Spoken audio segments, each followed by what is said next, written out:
Hello guys, welcome back to our channel. Begin करते हैं PYQ 2024 PCS analysis of upper PCS 126 तक 125 तक कर लेते हैं हम, आगे 126 से कंटिन्यू करेंगे। Under which of the following articles of the constitution inter state council has been constituted? The correct answer is option number B, article 263.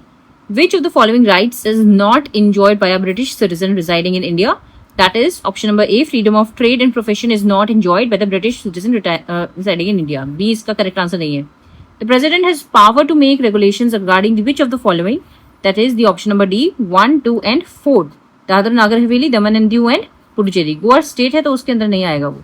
The mind of the makers of the Constitution of India is reflected in which of the following? The preamble. A option is the correct. Which of the following is not one of the UNESCO creative cities from India? ये current affairs का था, उस समय पे ये Pune literature बना था UNESCO का, मतलब क्वाजीकोड बना था लिटरेचर का.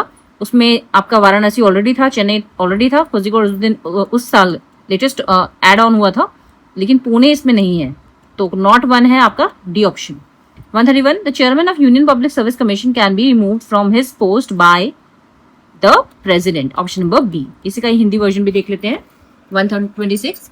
संविधान के निम्न में से किस अनुच्छेद के अंतर्गत अंतरराज्यीय परिषद की स्थापना की गई थी?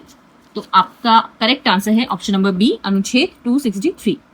भारत में रहने वाले ब्रिटिश नागरिक को निम्न में से कौन सा अधिकार प्राप्त नहीं है?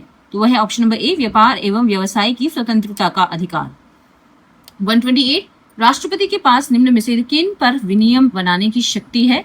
तो वो है आपका Dadra and Nagar Haveli, Daman and Diu and Puducherry. Goa state में आता है, इसलिए थर्ड ऑप्शन नहीं होगा, तो एलिमिनेशन मेथड से आपकी ऑप्शन हट जाएंगे. तो option number D will be the correct answer.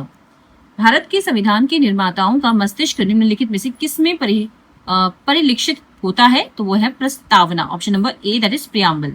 निम्नलिखित में से कौन भारत के यूनेस्को रचनात्मक शहरों में से एक नहीं है?